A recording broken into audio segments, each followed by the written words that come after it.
Well, first of all, I should check to see if I'm actually using the proper microphone. Wait, you're not? I am. Oh, thank goodness. Happy Pi Day, by the way. Absolutely. Thanks for remembering. I mean, I was gonna mention it and do a whole thing about it, but I love Pi Day, man. 3.14, great. Inflation killed Pi Day.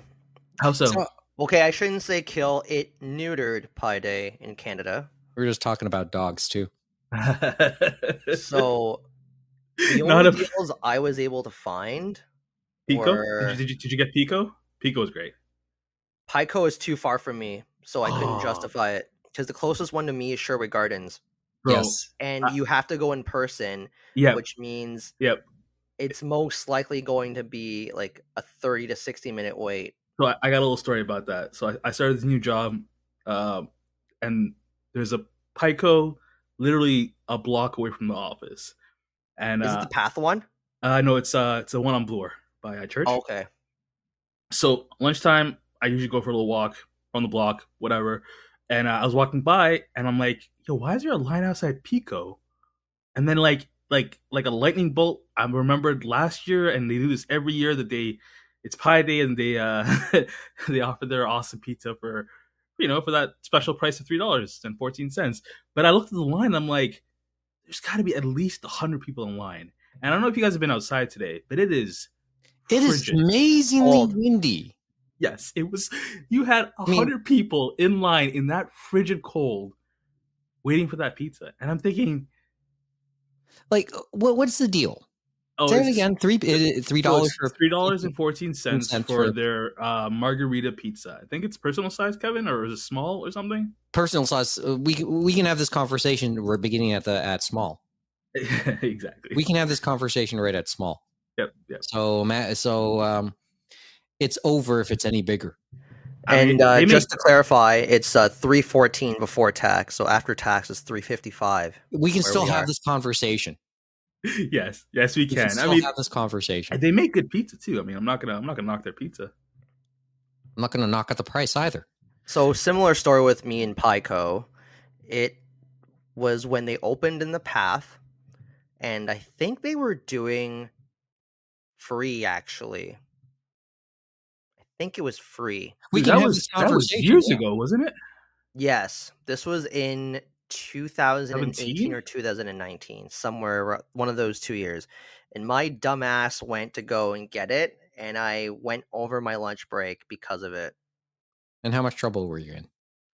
And I don't think I was in trouble, but I remember one of my full-time coworkers kind of was joking with me. It's like because he knew where I went, and he said, "Line that long?" I was like, "Yeah."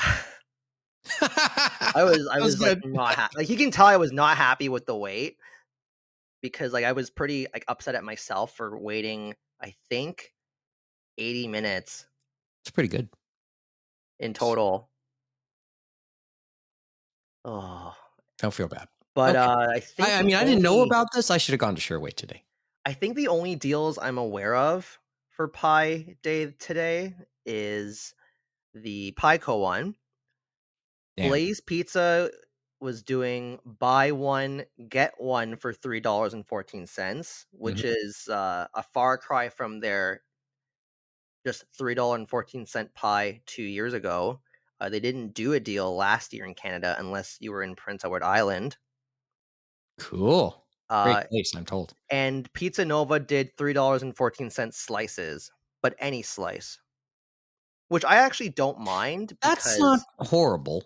I I don't mean, mind, just yeah, because like if I just want just pizza, but I don't want a whole pie, it's like whatever, it's fine. yeah.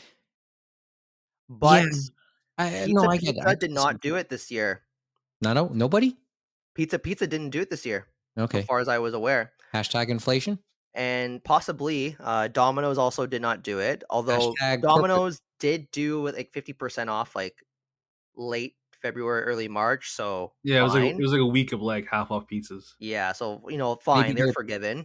they're sailed out.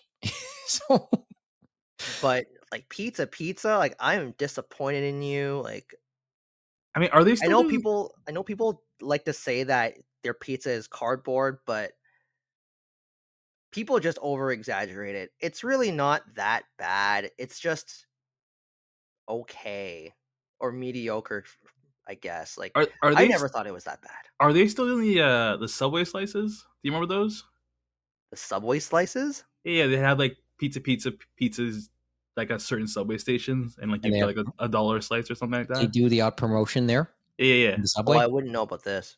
I mean, it's pandemic, it's pre-pandemic, but like, are they still doing that? That's That pretty. was always That those were sounds like a always nice I idea. didn't check any of the smaller ones that weren't near me, so I don't know if Beast Pizza did any promo. I don't know if what's that other popular pizza chain in downtown Toronto that's near Chinatown? Frig, I don't remember their name. Michelle? Them I didn't check because there's none near me because there's only one in Mississauga. Okay. I'll look Plenty, it up. quite a number in this within in the Tobacco, of course. Okay, can't think of too many else. Let's see. You're just you want to finish looking down the list? It was Maker. I was thinking of Maker Pizza. Okay. Like I don't know if they did it, but I wasn't in Toronto, so it didn't matter. Okay. But I'm like, really? Pizza Hut? You're not doing anything? Pizza, not doing anything? Like, whatever. Mm. Well, whatever. Okay. Not a big deal. But I just was a little surprised. Hang in there. Hey, I got Pizza Nova, so it's okay. Oh, I didn't realize pizza. Like I've had the odd craving for pizza over the last couple days, last week or so, and I haven't acted on it. Although that craving wasn't there today. Although this would have been a perfect day to do this. So here we are in the middle of March, March 14th, as already mentioned. It's been almost a month since we recorded anything, right, Kevin? Yeah. Yeah, last time we were on, we talked a little bit about Kaguya-sama, which was appropriately enough February 14th when they showed that. The movie, I think, is not listed anymore, at least on the Cineplex app. Yeah, it has left theaters. It is well, but you know what hasn't left theaters? What has? Sword Art Online? No, God, that left a long time ago. Demon Slayer. I was about to say, yeah, Demon Slayer. Okay. I know a lot of people are slamming the movie because it looks like it's just a recap. It's not a movie. It's not a movie. It's just a couple episodes. It's just the first 2 or 3 episodes of the upcoming season. And the recap of the last couple episodes of the previous season. That's what it sounds like. So 2 of the last season episodes and 1 of the new season episode. Okay. Although, in my opinion, they probably shouldn't have kept the credits in between every episode. Okay. So you did see it. I did see it, yes. Yeah. Of course you would. Oh, so it is literally like the episodes, yeah. Yeah, openings, endings, the whole shebang. No wonder why it got slammed. They couldn't even cover it up. Like They didn't bother to. Because with Mugen Train, I believe they did take those out because it was done as a feature, but they had the plans to air it on TV eventually because it is canon. Yeah, to be fair to them, right? And maybe you'd see anyway. And then when we watched the Kaguya-sama movie, it clearly was in canon as well. And it felt like a bunch of extended episodes. It's just they were able to kind of stitch it together okay.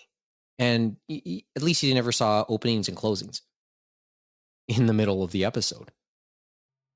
The least we can ask for, right? The least we could ask for. Like, I would have considered going to the Demon Slayer one, but that would have strictly been a Tuesday viewing for me if I did. Well, yeah. Well, you were looking for other deals on this Tuesday, right? So, yeah. So this is half the quota. Hopefully, we can make up for it within the last couple weeks of the month. And well, we don't really have an excuse for having not done episodes. Life does get in the way these days. It's been almost a year at least since I got my regular callback to my regular job. So we haven't been able to churn out episodes the way we would have liked. And as I mentioned to my colleagues, my own personal work schedule makes it hard to be able to meet up where makes it difficult for all of us to be able to meet up at the same time, even online right now, to be able to sit down and tape an episode. And I know a lot of headlines have happened, and we're not prepared to really go through them right now because this is a space heater chat we're doing. And really, we're just talking about something, and really is just something else on the mind. So I'll start the conversation like this.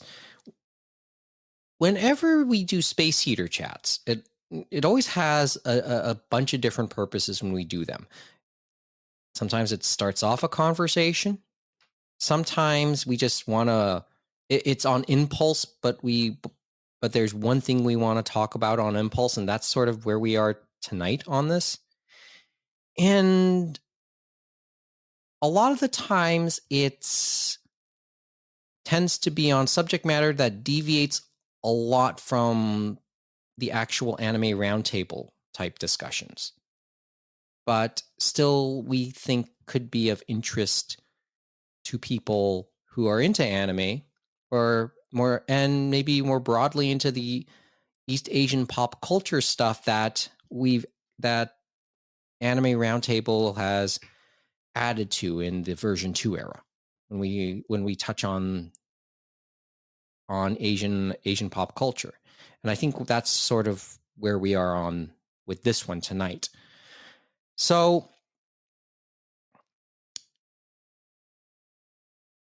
the Oscars took place 2 days ago.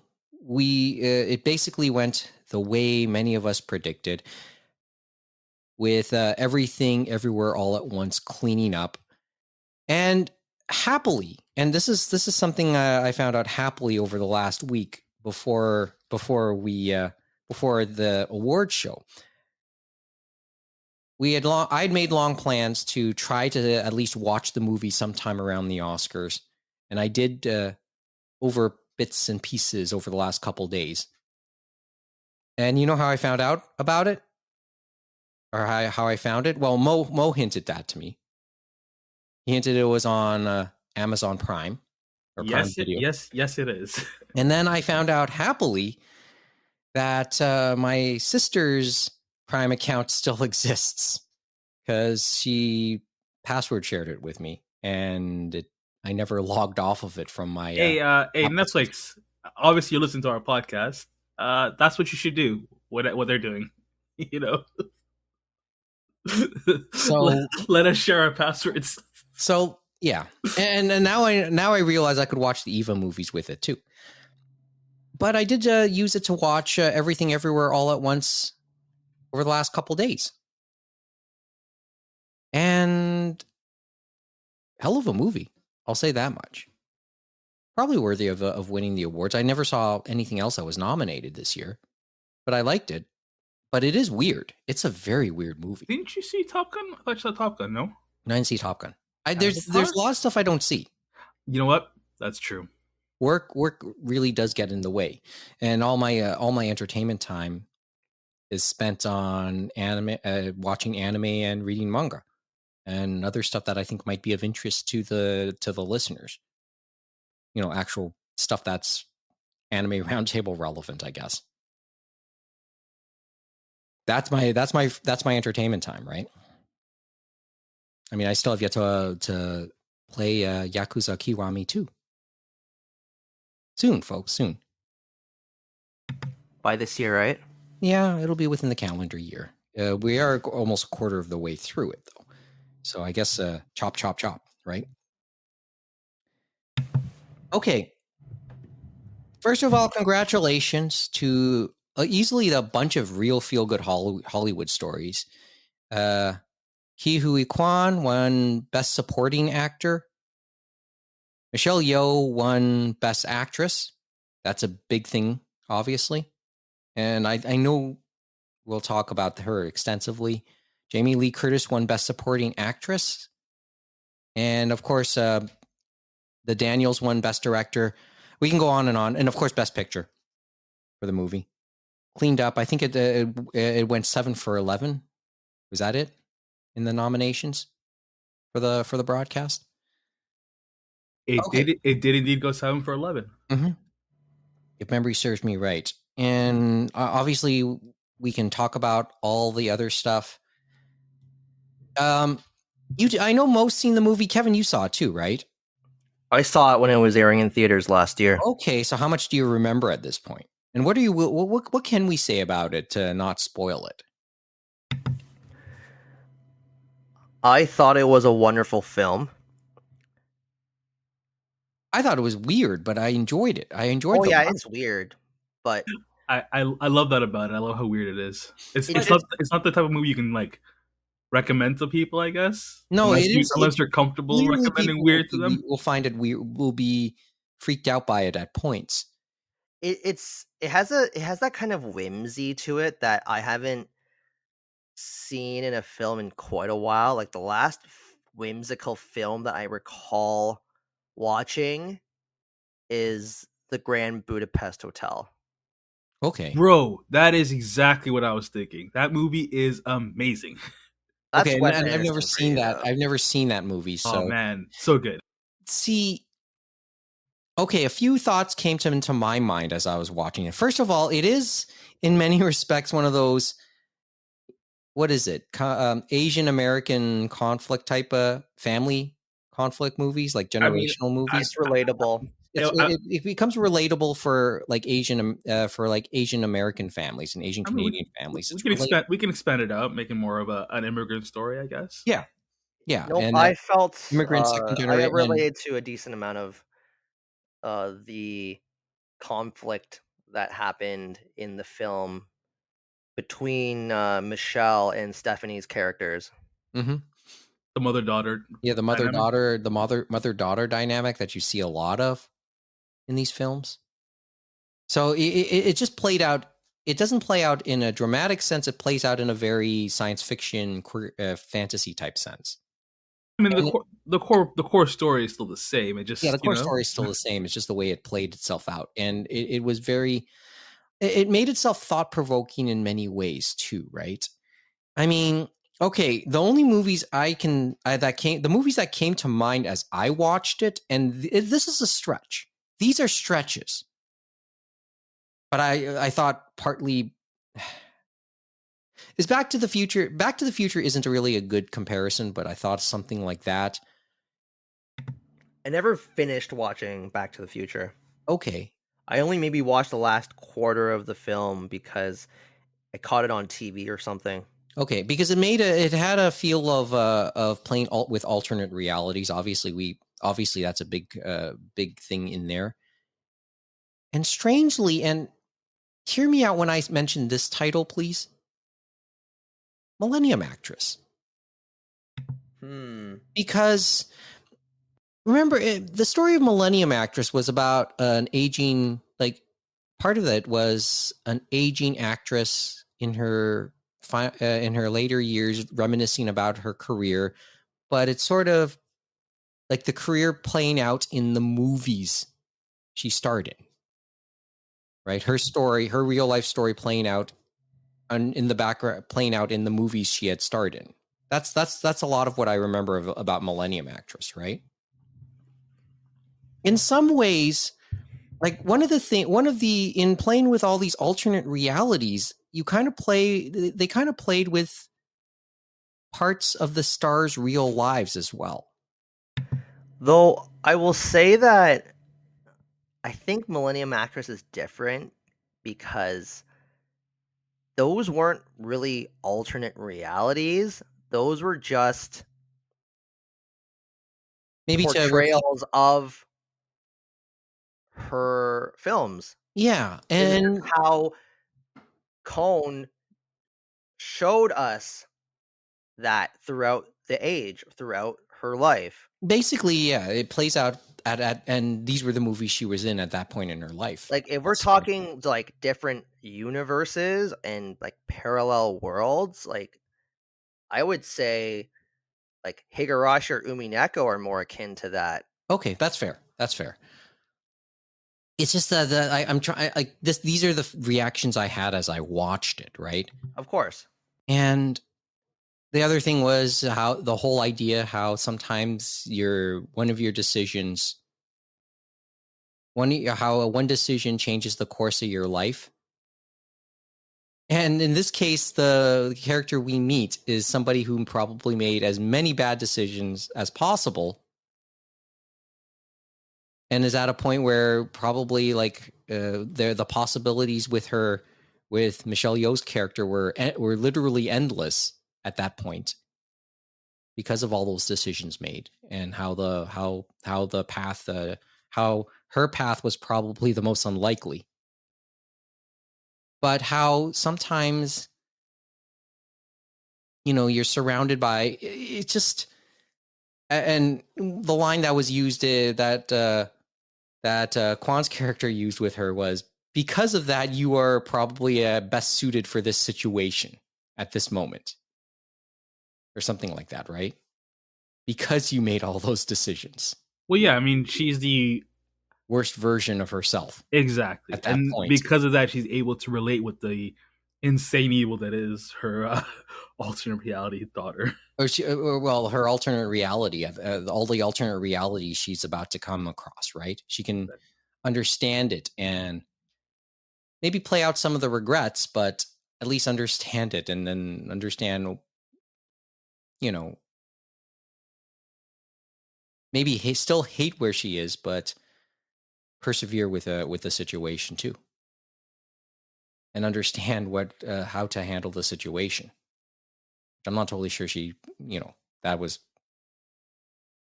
Well, yeah, as I said, we're trying to say all of this without spoiling too much of the movie, but it was a good watch. It was like they had a very fun way of going through it. If you have Amazon Prime, well, there isn't an excuse to not watch it, but you're, of course, who knows who has what services these days, right? I mean, technically I don't, but thanks, sis. Michelle Yeoh, we'll get back to a bit later on. I'll always say she's full value for that. Ke Huy Quan, best story in Hollywood, best Hollywood story in years, I'd say, in real life. I mean, everyone's gushing over him, and I think it's deserved. It's amazing that we didn't hear from him for as long as we did, because he was one of those, even as a teenager, when he was starred in Head of the Class, and I think he was even in Encino Man too, if I remember correctly. I don't know about bigger, but I just remember seeing him there, but I keep forgetting the role. He was definitely in Encino Man with Brendan Fraser, and that wasn't that. And I'm sure there was some very genuine, warm words between those two, because Brendan Fraser won for Best Actor, right? It's like I don't know, like it's good to see them both get their just desserts, I know, and they were in like where they've been. And all the stuff that those two went through over the decades since that movie. 3 decades since Encino Man, right?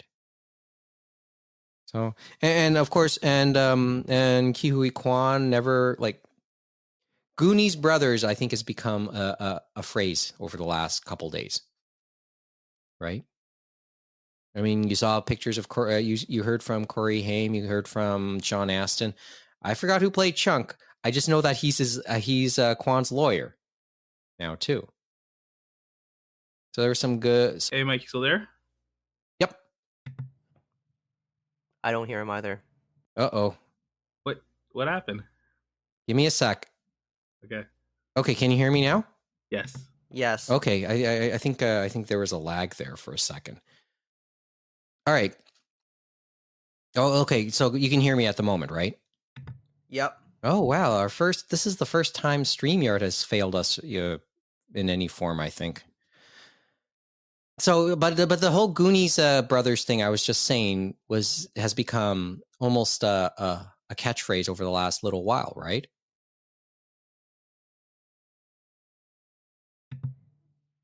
I wouldn't know, but well, because he constantly acknowledged his castmates from that.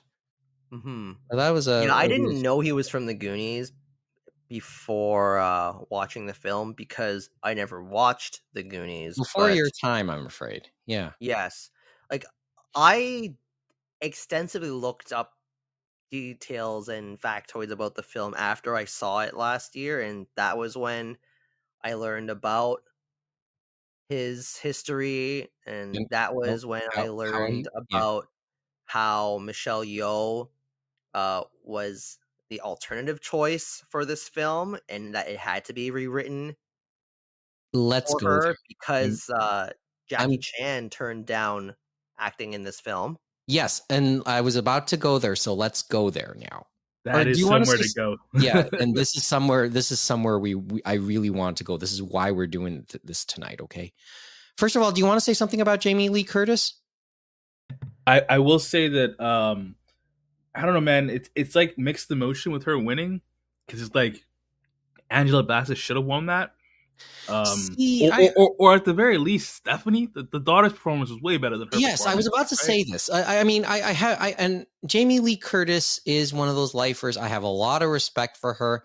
It's just I'm not totally sure that this was Oscar worthy.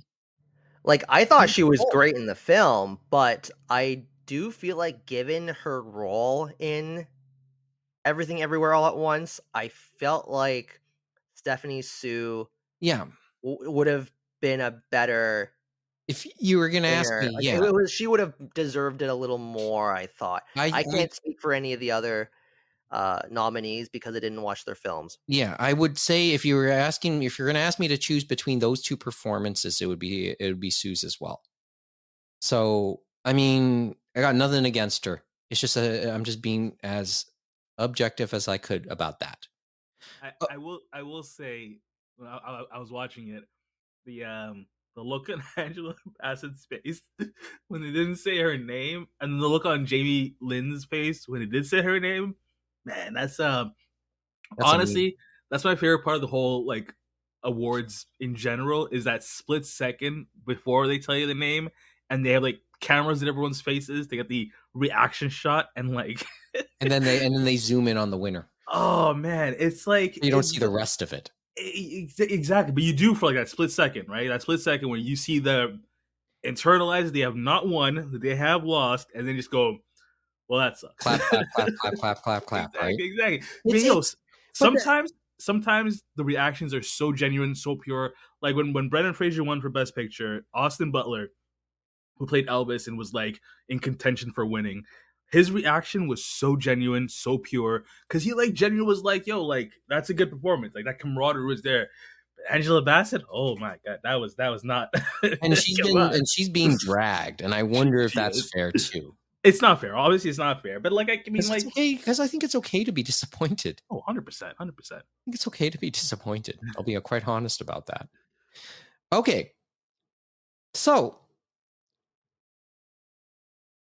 back in about what 3 weeks ago, I think Mo and I were talking on the phone, and we started talking about the possibility. And I think this was after like we saw the cast of Everything Everywhere start to clean up at the awards. So I think the Golden Globes had happened. I think the Screen Actors Guild Awards had just happened.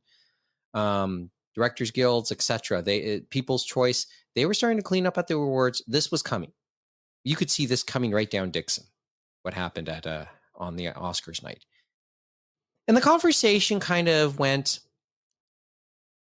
well.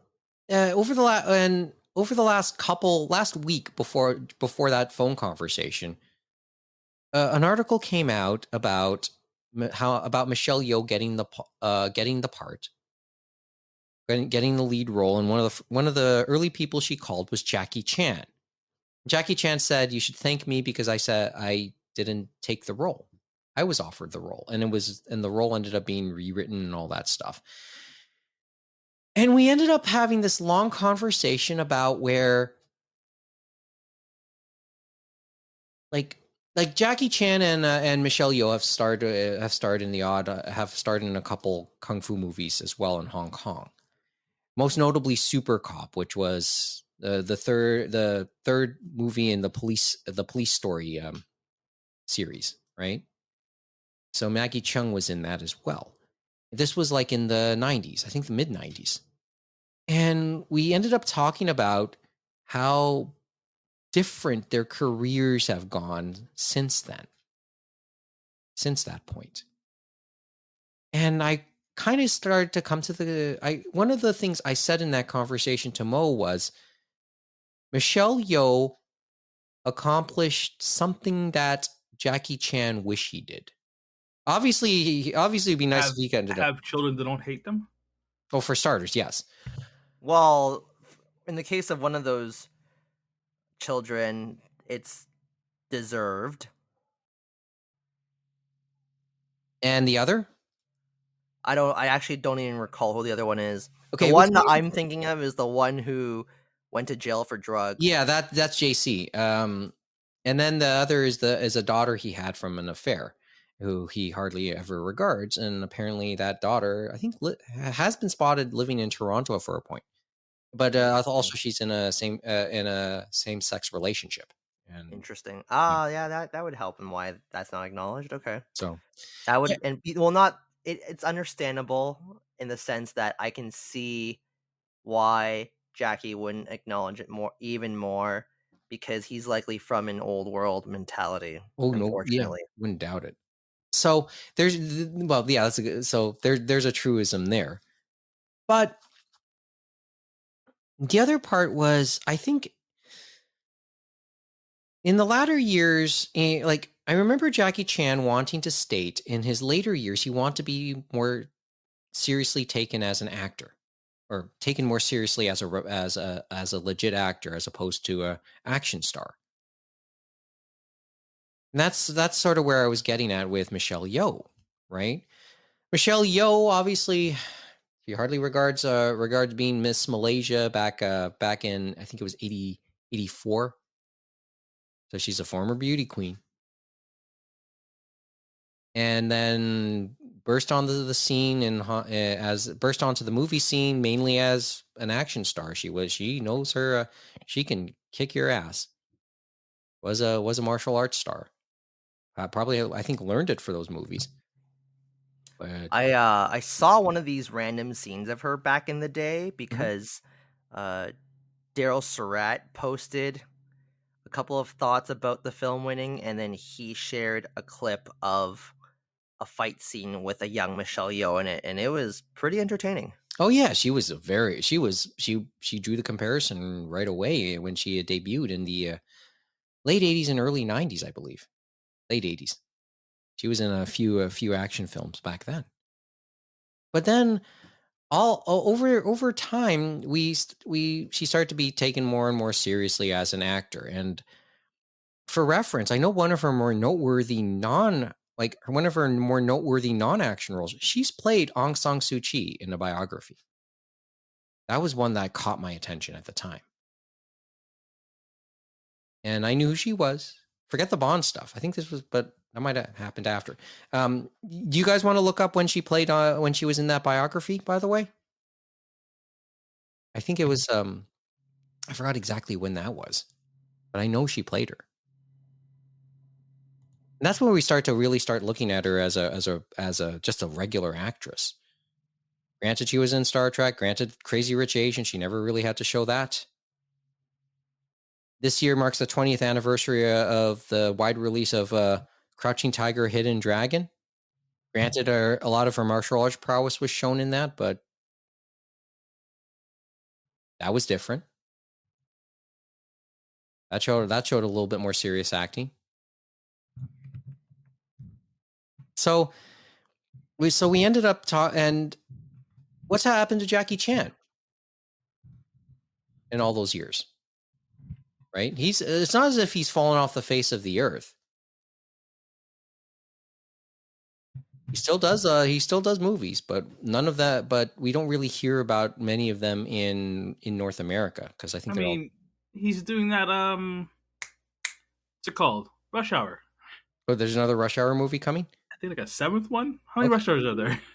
Like, I mean, he's been more on the domestic end in China, right? I mean, but he is like a member of the CPPB, right? CCPP. Yeah, and that's worth mentioning. Wait, what was that? He's not like a propagandist for them? Like, oh yeah, like they got to him, yeah. Yeah. Just like how they got to Jack Ma. Jack who? Jack. The Alibaba guy. So I mean, it's tough for us to recreate some of that conversation, but it's just weird how their paths how both of them have taken different paths over the years. But it's also put a nice little spotlight on some of the or some of where she's been in the past in Hong Kong, from her days in Hong Kong cinema. So you're starting to hear from people who would have starred with her in a lot of those Hong Kong movies. And it must be noted, in many respects, I wonder how welcomed she was in Hong Kong, because she was Malaysian. She didn't really at the time. I don't think her Cantonese was always there, and I think her Mandarin could have been better too. In all those movies she starred in. So, in many respects, we applaud her now. But what was it like for her back then? Because I wondered how her acceptance was back then. But I was a fan. I was a fan of hers back then. I wouldn't have known better, especially watching her action movies. But I don't know what else to add at this moment. Mo, Kevin, do you guys have a thought to add, or anything to rehash from our phone conversation, Mo, from a month ago, or almost a month ago?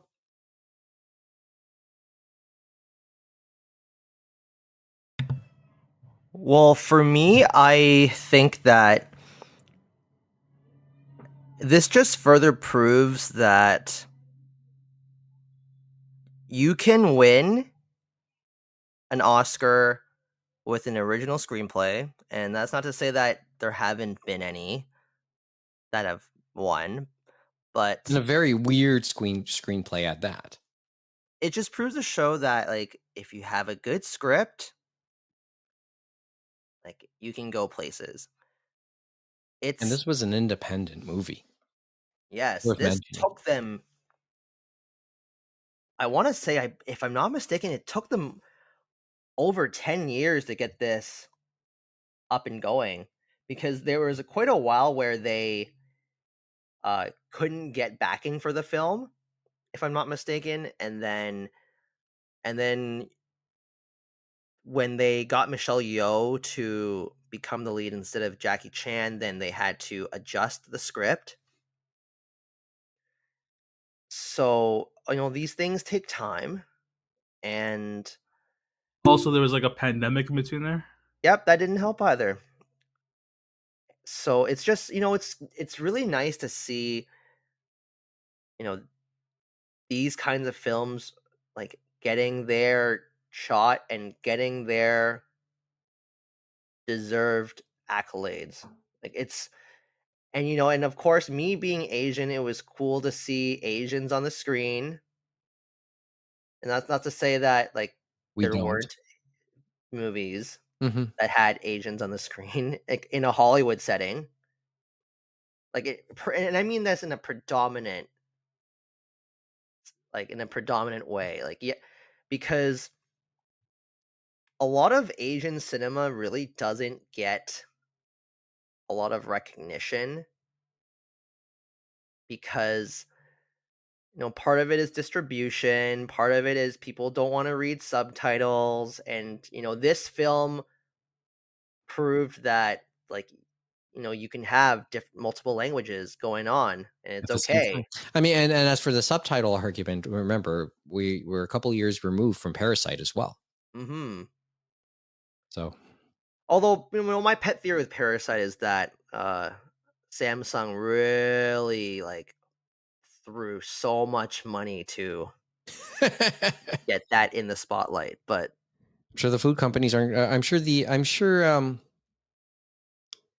Yongshim is not complaining either. By the way, yeah, because if I have my facts right, if you trace if you trace the lines of the different companies, they lead back to Samsung, if I'm not mistaken.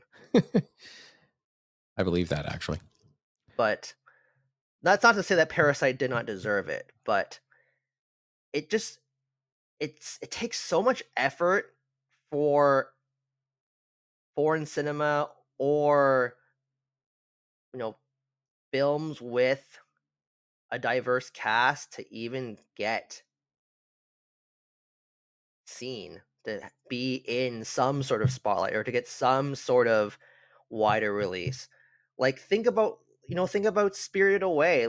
Like that only won because the Lasseters pushed it so hard.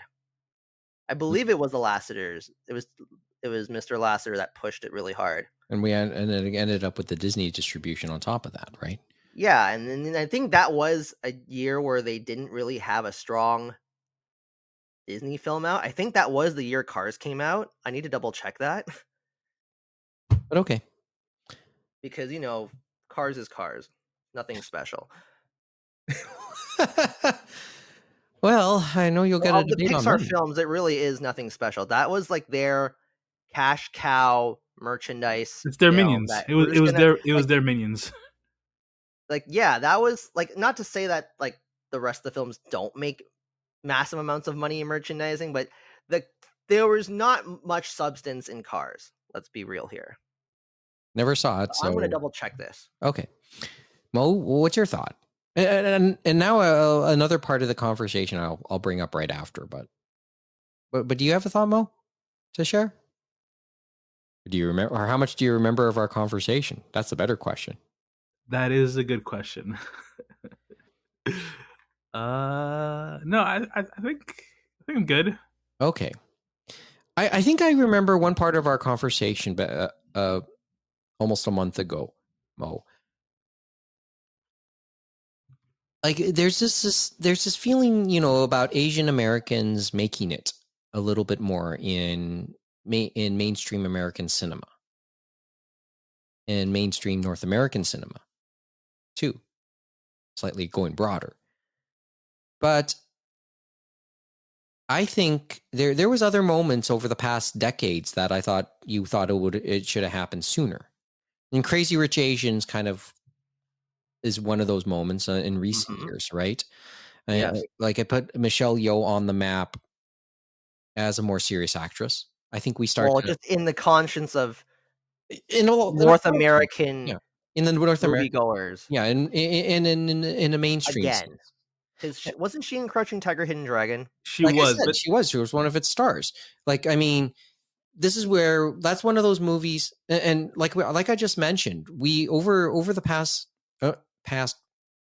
I don't know how many years, but remember Yeah, that I was told you roughly she 20 years played. ago. That film. Yeah, that was 20 years ago, but it showed off a lot of her martial arts styles as well, and frankly, so did Everything Everywhere. Then she played. Okay, so actually, sorry, quick clarification. Mhm. For when Spirited Away won in 2002, the Disney movies that were nominated that year were Lilo Lilo- and Stitch and Treasure Planet, and Ice Age was the DreamWorks Okay. contribution. let's Cars was let's 2006. let's not forget that horse movie as well. Spirit Stallion of the Cimarron. I kind of Anyways, watched that film when it came out back in the day. but then okay, so going back to Michelle Yeoh, I remember I told you she played Aung San Suu Kyi in a movie some years back as well, Yeah, and 97, right before that other big movie she did. Uh, Never um, the Bond, where she yeah, played it was a Bond. Bond when she became a Bond girl, right? Yep, same year. So we knew that she could be a serious actress. And then it took another 97. Was it that long ago? So it took like another 20 years before Crazy Rich Asians. This timeline is insane now. I mean, the thing is, we knew her as an action star. Much of the world had already known her as an action star. Much of the English speaking world knew her as an action star. Star Trek Discovery,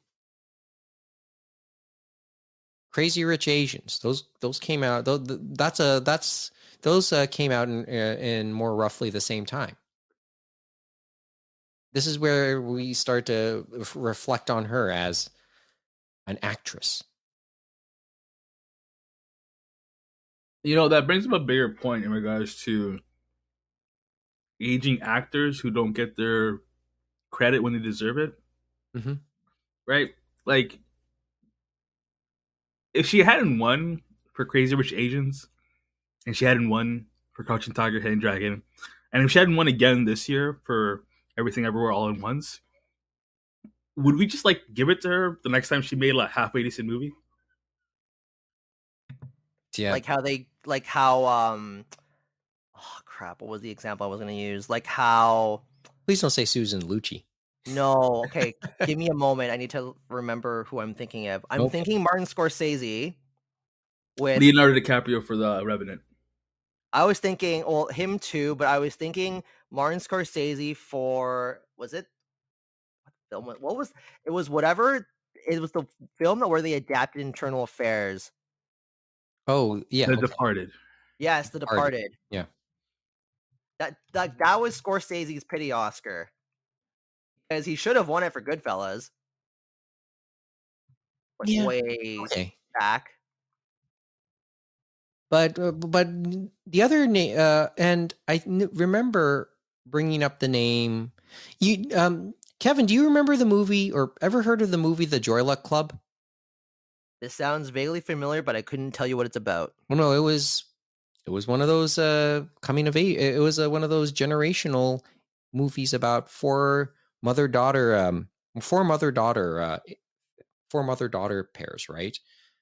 And they told a story from each of those 8 women about their experience, about the mother's experiences way back from where they were from in China, and then a story about their daughters growing up in those families and growing up in America as Asians. This was like in the early 90s, and it was a hit movie at the time. And people thought at the time it came out, it starred for eight well-known actors or 8 Asian American actresses who had peppered themselves throughout the history of TV and film to that point.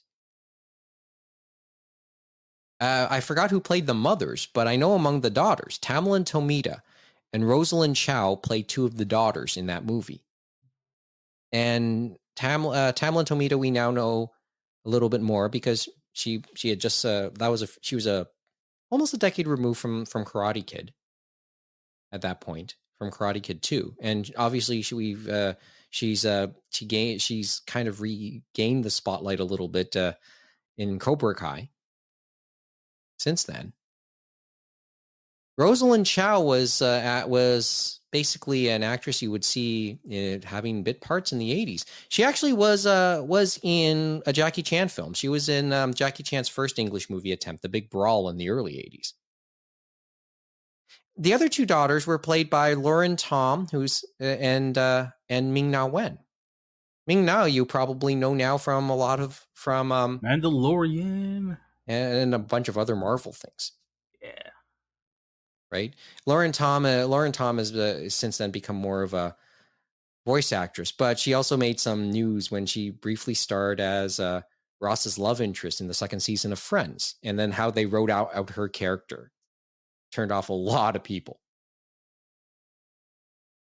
Right. So these were all well known. These were like, he had a couple of actresses in the latter stages, and then some that were kind of up and coming. And people thought this would have been the moment, like one of those multicultural moments for Hollywood. And it took almost 3 decades again for an Asian to win an Oscar for their acting. And then Ke Huy Quan, same thing. The story is even longer for him. Couldn't find after his roles as a kid and as a teenager, couldn't find a starring role. Worked behind the scenes as a stunt coordinator. We always knew he had martial arts prowess. He showed off a lot of that actually over the years in various action movies. I think he starred in a couple martial arts movies as well as a kid. Kind of, I guess that helped in a little bit of Everything Everywhere, but it took him this long, almost 40 years. to make it again. He Which was just having, goes to show, don't give up, yeah. I mean, there's a lot of, like, as I said, a lot of feel good movies, and yeah, it had me wondering. There was a martial arts film, like in the early '80s or late '80s, early '90s that uh I'm trying to remember. Yeah, Breathing Fire. I remember this now. He was it was an early '90s movie called Breathing Fire, and there was a couple of a couple of B movie martial arts actors in that he starred with, which was a fun movie. But wow, when I think about his path, he couldn't even get a part as just an action star. Came over a stunt coordinator anyway and kept himself in. But his story is one of the best stories in Hollywood, easily in the last couple years. What do you guys think is the under over on his life story being adapted into a movie within the next 10 years? Do you think more than 10 years or less than 10 years? Maybe more than 10 years. I could see it at least happening. Oh, dude, this is guaranteed. Like if I'm him, I'm like, All the rights. writing a memoir, hold the rights, pass it down to my children, make it a whole thing, Maybe I could see it happening.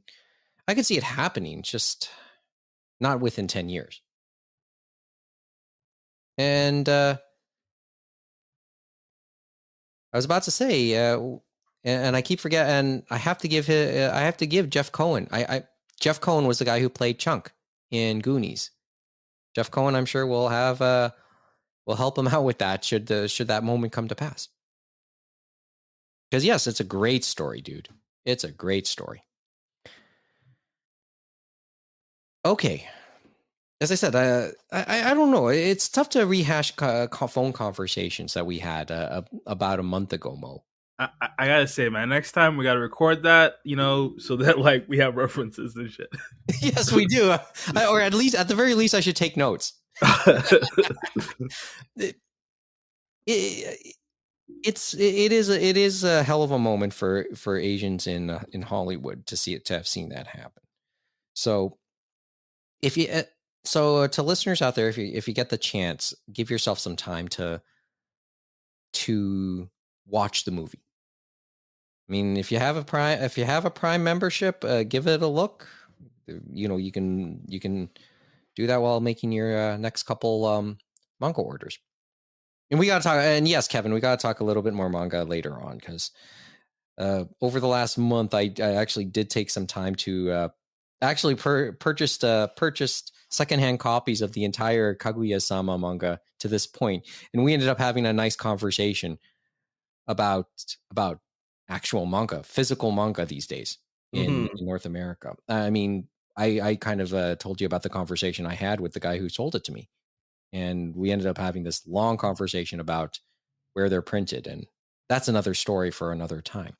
Yes. Speaking of which, Indigo is actually doing a buy Yes. 2 get 1 free They're manga sale. yes, but they're it is in store only. yeah, it's in store only. So I have to visit there probably within the next day or so. Just to I'd see go if it's in sooner stock. rather than later, because I know my local Indigo. I went on the weekend and I also went yesterday, and there is a noticeable, Lack of uh, them. like, there definitely was movement on the shelves. They do look a little more empty than usual. Yeah.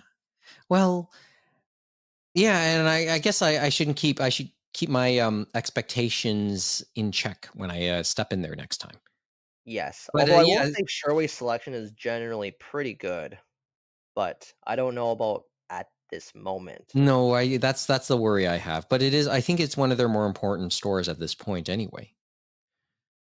At least when it comes to the GTA. Because Indigo does have to start their apology tours in some form. Although the apologies probably are more for their past and present employees as opposed to their customers at this point. Yep, I'm one of them. That's right.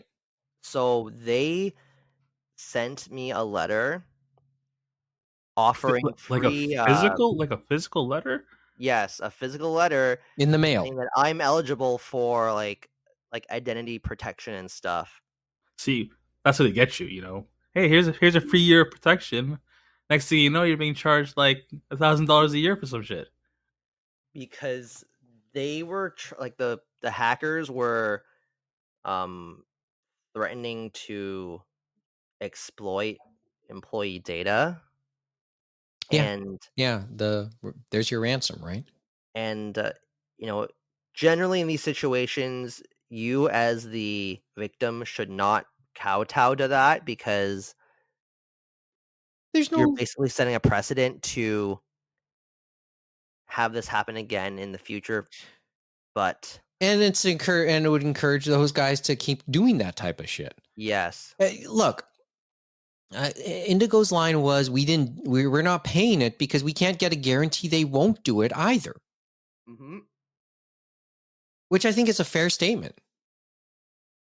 Too bad it sucks that it happened.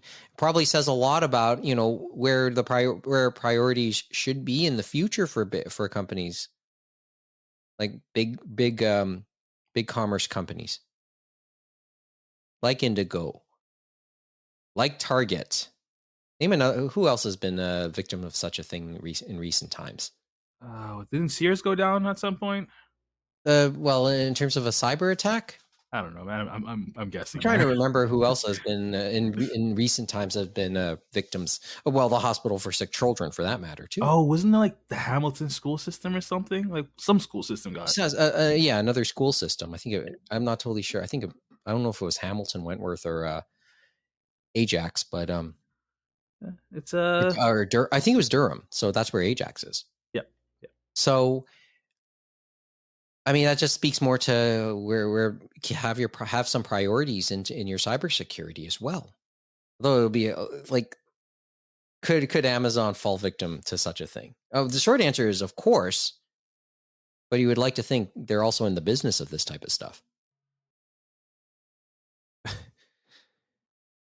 Okay. Yeah, so that's the latest on the Indigo story, since we mentioned that a month ago. Has it been? I just have trouble that this has been a story for a month, but there it is. Their full systems only went back online recently, like in the last week. So I can see my plum points again, and I can see they added none. Give it time. Give it time. Yeah, They were just the victim of a cyber attack. yes, they were. See, I'm gonna have to call them because I believe I have some things that should have shipped, like pre-order wise, but because my credit card got compromised in January, they No, this I would got to hear actually be later. sending me stuff even though I didn't change my card, but then eventually it did call to get the card changed, but then they can't do it for the entire order. They literally would force me to need to call them every single time something ships, which is ridiculous. Yeah, I double checked. Anyway, that's the latest on that story, on the Indigo story. Now, truth be told, and before we end tonight, because this is just all off the cuff and just something we can say to tell our listeners, our half dozen listeners that we're still around. Truth be told, I have had at least one Sunday off since the changes. So there was a chance last week we could have done an episode, but my attention was taken elsewhere. In your defense, Mike, you had to take your shot. Yes, that's a good one, Mo. Should we just leave it there for like the next episode? Because I'm pretty sure we're gonna do another episode soon. Oh, you don't want me? You want to save that? You want to save that talk for when the others are around the table? Let's let Amy and James and the rest have a shot at it as well. Okay, so we got to talk Hamilton another time. Because you got to Come go to sleep, right? on. Yeah, well, that's we got to keep them. We got to keep them a little bit wondering what we are actually talking about, right? True. I mean, in case we don't tape another episode this month, 30 miss quota. misquoted completely. 35th anniversary of My Neighbor Totoro's in 2 weeks, so everyone should go check that out. Well, that as well, and okay, on the personal side, the 17 years now? 17 years since we taped the first episode of Anime Roundtable. That's happened. And the 12th anniversary of the Great East Japan earthquake and tsunami also passed over the past couple days. So we over the run of the pandemic series, we've mentioned the earthquake a couple times, and we don't have to really go there again. But it has been 12 years since then as well. So yeah, that's it, right? So we'll save that talk for next episode. You want to save it for then? Well, it's only fair to give them a proper shot at proper this. Shot, yeah. Well, I guess there's our drinking game. Take a shot whenever a shot is mentioned, right? So let's leave it. Let's leave it at that, because I think we the reason we really want to talk tonight was about the Oscar win and kind of look back on that. Not sure we got everything we want to say out of there, but yeah, we did want to acknowledge it as well. And give a chance for the others to eventually come back around the table. We'll have a chance to record for sure over the next couple weeks, and we'll catch up on everything then. So,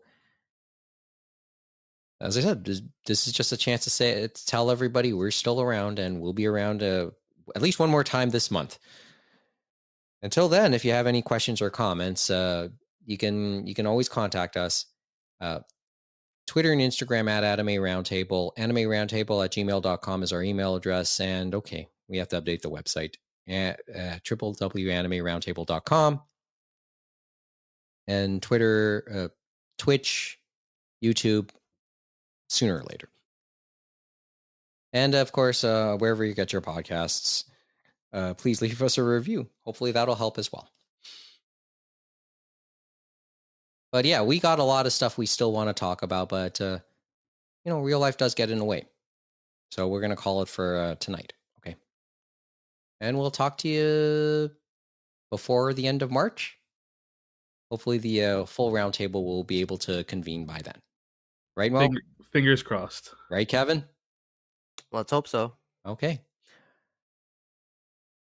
Amy, James, miss you. And we'll talk to you in a couple weeks. Just like we will with everybody else. Have a good night.